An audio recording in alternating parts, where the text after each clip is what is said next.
हुक्मरान चवन पिया न खुदा जो कसम ये ठगे ठिकरा पुट चोर चोर जा पुट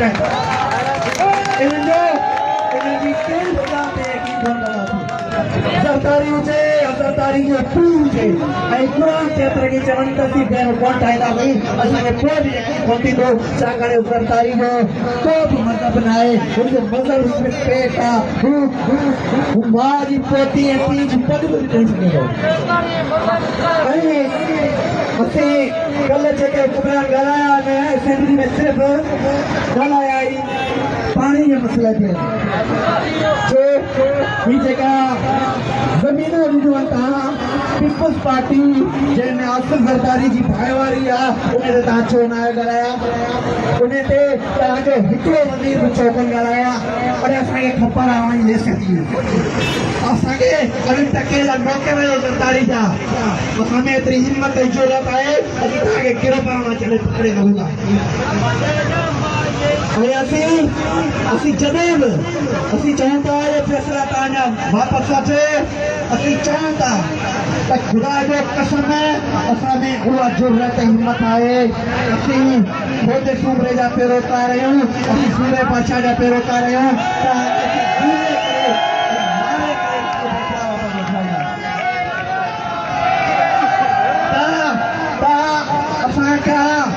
असां ते थोरो न आहे कयो असां चाहियूं था तव्हां पंहिंजे प्यारनि खे सुठे नमूने वापसि अचो ज़मीनुनि खे वापसि अचो ॾिनल फैसलनि खे न त भई सिंधी माण्हू तव्हांजो जीअण आराम करे था महिरबानी जिंदाबाद सभी दोस्तों महिरबानी असां वटि हितां राजा रसीदा सवे मोटरसाइकिल ऐं सवेन गाॾियुनि सां गॾु असां वटि हिते वेझो वाहिद राजर पहुतो आहे असां वाहिद राजर खे चवंदा अचनि पंहिंजी ख़्यालनि जो इज़हार करे वेझो वाहिद राजर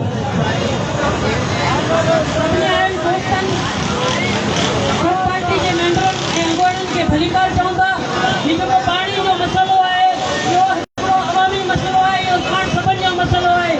जेके विक्टिम्स थींदा आहिनि पिया उहे हिकिड़ो ॿ माण्हू न थींदा बल्कि समूरी सिंध थींदी सभ खां पहिरियों पंहिंजे माण्हुनि जो थोराई करणु वक़्तु कानून कानूनी माण्हुनि जो जंहिं मुखायत ॾिनो ऐं सभिनि जी तइदाद में हुननि सां गॾिजी अची उमरकोट आया हाणे असांजो मौक़िफ़ वाज़ी ऐं चिटो इहो आहे त ज़रदारी जहिड़ो मक़दार माण्हू अगरि ॿई पंचा मथे करे अची मस्जिद जे मेंबर जे कसम खणंदो त बसि इहा ॻाल्हि मञण जे लाइ तयारु न हूंदो जी त केना न बंदि थी चुको आहे ऐं नवाज़ शरीफ़ खे वाज़े ऐं चिटे कंदासीं जेकॾहिं इहा हरकत अहिड़ा मनसूबा जेकॾहिं वरी उहा लॉन्च कया त इस्लामाबाद अची गंज ते वरी पैदा रहंदासीं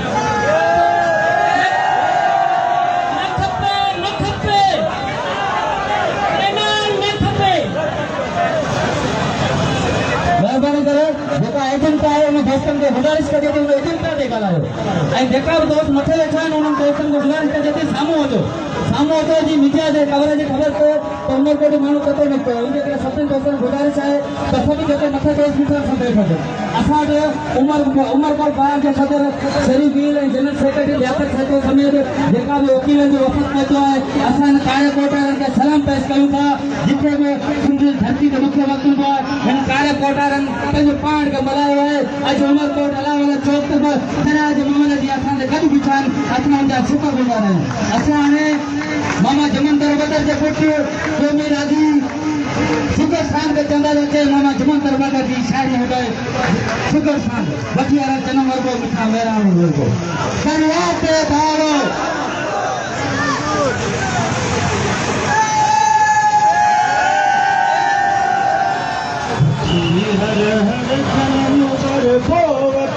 हर हर जन्म वर्गो मिठा मेहरान में मिलबो खत्म होता जीवे दी खत्म होता जीवे दी जिती अकांगार में मिलबो मिठा मेहरान में मिलबो जी जा जंगवा चारी सती दीने सो भारी जी जा जंगवा चारी सती दीने सो भारी मरी में ता मिड़ई मारी मरी में ता मिड़ई मारी सची अक्षर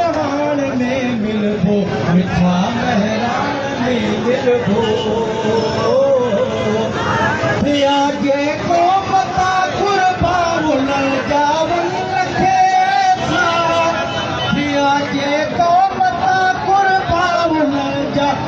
लखे था शहीदन जे तेरत सां शहीदन जे तेरत सां रती लाण में मिलबो मिठा मैदान में मिलबो मुझे यूरोप या लबनान जिते मारो इंसान उन्हीं मारू सदे अरमा उन्हीं मारू सदे अरमा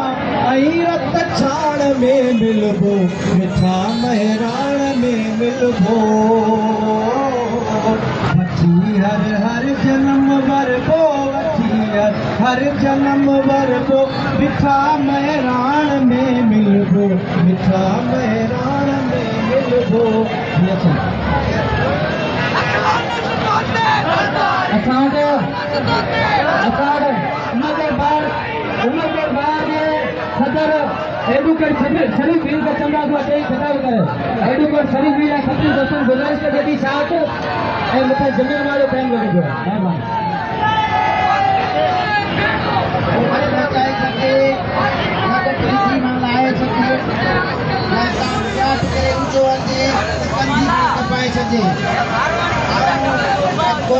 दोस्तनि जेके सियासी पार्टियुनि सां जेके दोस्त गॾिया आहिनि जश्न ॾियां जेको सिंधू जी बंगा लाइ उथिया आहिनि सिंधू जे जियापे जे लाइ उथिया आहिनि सिंधू दरिया पाण सिंधियुनि जो वाहिद दरियो आहे जंहिंमें मज़दूर हारी ज़मीनदार सभु इन सां ई वाबस्ता आहियूं इहो बि सुकायो वियो तव्हां समूरनि जो रत सुकायो वियो आहे ऐं अवां सभु बजर थी वेंदा जीअरा हिकिड़ा इहे बुत वांगुरु हलंदा अवां में साह न हूंदो असां चाहियूं था असां वफ़ाक़ सां मुतालबो था कयूं त असां सिंधियुनि जो वाहिद दरियो सिंधू दरिया ते कैनाल बंदि कया वञनि ऐं सिंधियुनि खे जीअण जो हक़ ॾिनो वञे न त असां इस्लामाबाद ताईं लांग मार्च करे धरणो हूंदासीं असां इस्लामाबाद बंदि कंदासीं असां पिंडी बि बंदि कंदासीं जीअं सिंधूअ ते कैनाल सिंधूअ ते कैनाल सिंधूअ ते धारो सिंधूअ ते धारो दोस्तनि जो वॾी महिरबानियूं जुमे जो ॾींहुं जे करे वक़्त जी मुलाक़ात मेरो दोस्त बर्दाश्त कयो वियो आहे अवांखे वरी दफ़ो ऐं सलाम थो पेश कयां उहे एॾनि मक़सदनि ऐं सिंध जे लाइ तव्हां गॾु थिया आहियो इनशाला उहो ॾींहुं परे न आहे जेको अवां पंहिंजा हक़ हासिल करे ऐं अवां सरखरू थींदो महबूब मानी मेहरबानी एडवोकेट शरीफ बीर डिस्ट्रिक्ट बार जिला उमरकोट के सदर सभिनी दोस्तनि खे गुज़ारिश कजे थी त डिसिप्लिन खे फॉलो करो केर ॿुधे पियो छा ॿुधे चए पियो उते जवाब नारनि जी गूंज में इस्लामाबाद में वेठल हुन दोतारनि हुन वॾेरनि खे ख़बर पए त उमरकोट जा माण्हू जुदा थी चुका आहिनि हाणे तव्हां सां मुखातब थियण जे लाइ जसकम बशीर खान उमरकोट के chief organiser comrade Ramzan Khaskheli के गुज़ारिश कंदासूं ताकि पंहिंजे ख़्यालनि जो इज़हार करे कामरेड रमजान खासकेली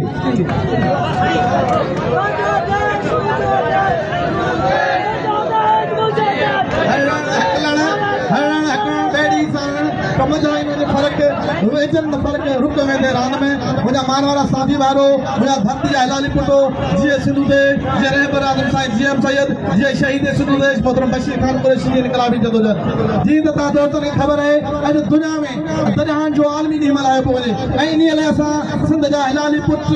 गैरतमंद पुट उमरकोट जिले ऐं अल्लाह वारा चौक ते गॾु थी करे पंहिंजे सिंधु दरिया खे हेठा पेश था कयूं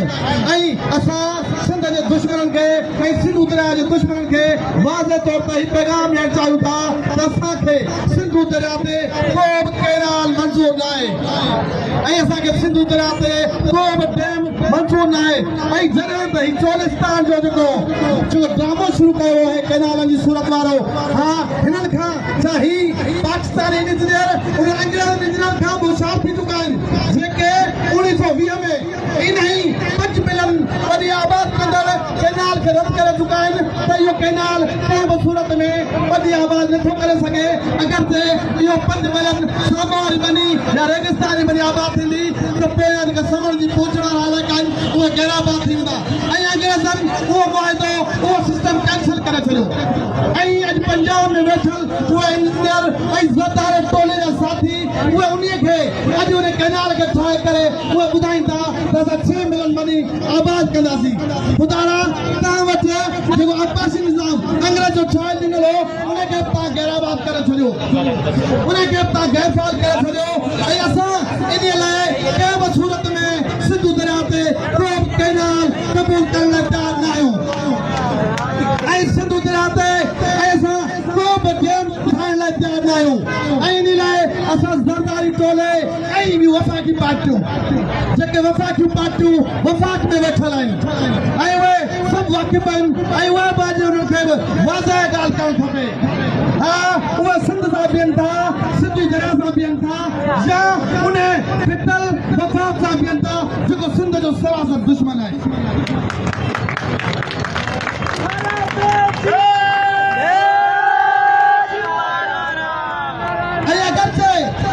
वफ़ाक़ी पार्टियुनि सिर्फ़ जाम लाइ सिंधी माण्हुनि खे इस्तेमालु करण जो सोचो ठाहिनि था त असां उन्हनि खे ॿुधायूं था त पोइ हीअ सिर्फ़ु असांजो रुख पीपल्स पार्टी लाइ आहे पोइ अव्हांजे पार्टी लाइ असांजो रुख थी सघे थो ऐं सिंध जा हिलाली पुट अव्हांजो घेराव कंदा इन लाइ हर माण्हूअ खे चिठी ऐं सिंधी ॻाल्हि करणु खपे त असां सिंधु दरिया सां ऐं सिंधी क़ौम सां गॾायूं न की हू ड्रामेबाज़ी कनि न की हू शो कनि न की असांखे हू बेवकूफ़ ठाहिण जी कोशिशि कनि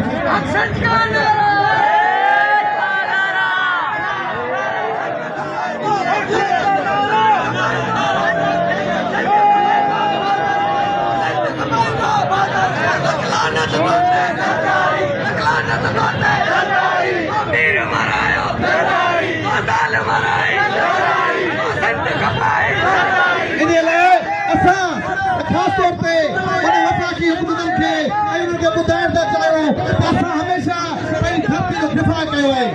असां कॾहिं बि कंहिंजे हमलावर न थिया आहियूं इहा सिंधी क़ौम जी निशानी आहे ऐं असां कॾहिं बि हमलावर न थिया आहियूं ऐं असां पर पंहिंजी धरती जी दिफ़ा कयो आहे छो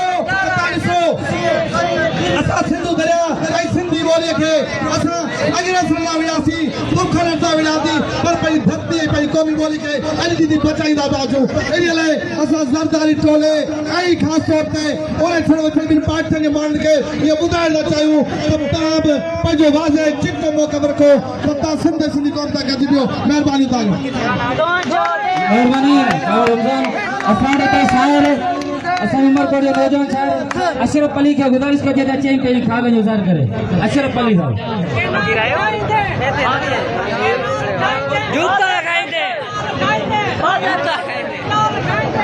अंदर जा भाई सुखाना मसूमो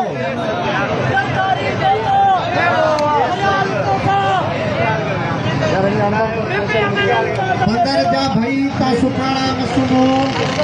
कपर तो कुल करे जी माटी मंज मही एडो सूर सही निंड न कजे नाखवा लतीफ़ साईं जे फ़लसफ़े खे सम्झंदे जिन हिन ख़ौफ़ ऐं ख़तरे खे महसूस कयो आहे ऐं रोडनि ते उन ख़तरे ख़िलाफ़ भिड़ण लाइ गॾु थिया आहियो ऐं सभ खां पहिरीं अव्हांखे सलाम पेश करियां थो अवी धरती जा उहे हलाली पुट आहियो जेके हिन ॾुखे वक़्त में हिन ततल काढ़े में पंहिंजे वतन ऐं उनजे वसीलनि लाइ हिते गॾु थिया आहियो मुंहिंजा दोस्तो ही को फ़लसफ़ो कोन्हे ही का वॾी ॻाल्हि कोन्हे तमामु सादी ॻाल्हि आहे ही ॻाल्हि ज़मीर गैरत ज़रफ़ जी ॻाल्हि आहे त को माण्हू अचे अव्हांजे घर में खाट आणे ऐं अवी कन ते काठी रखी सुता हुजो ही हिन मामले ते माठ रहण बिल्कुलु ईअं आहे सो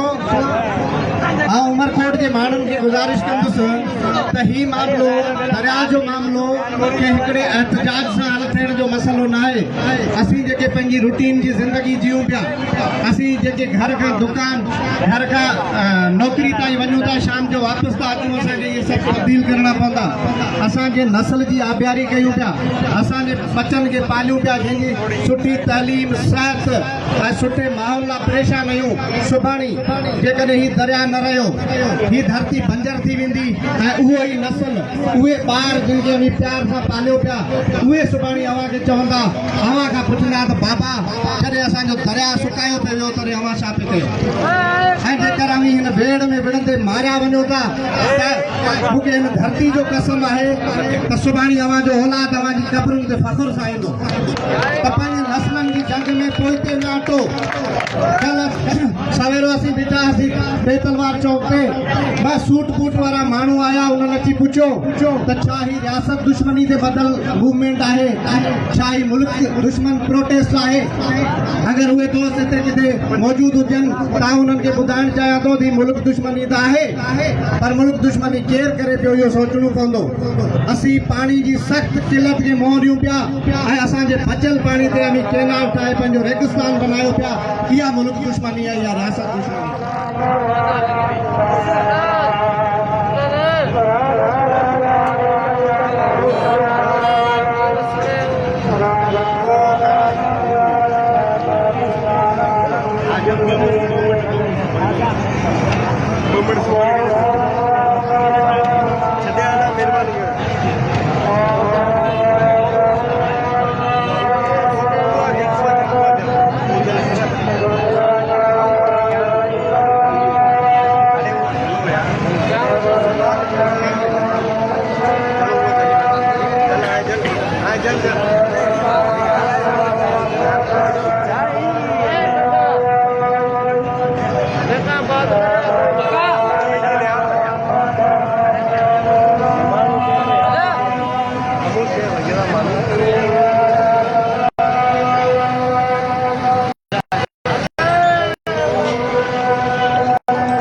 तो मूं अर्ज़ इहो करण ते चाहियो त जेकॾहिं ही रियासत दुश्मनी आहे त सोचो त उहा रियासत दुश्मनी केरु पियो करे इनिशिएटिव जे नाले ते अलाट पिया कयो इहा रियासत दुश्मनी आहे तव्हां सभिनी जी महिरबानी सभिनी दोस्तनि गुज़ारिश कजे थी त नमाज़ जो टाइम आहे पोयां मुकरनि जेको बि शाद कनि असां उमरकोट जो क़ौमी साथी असांजो ऐं क़ौमी शायर हाजी साहब खे चवंदा अचे पंहिंजे ख़्याल गुज़ार करे हाजी साहब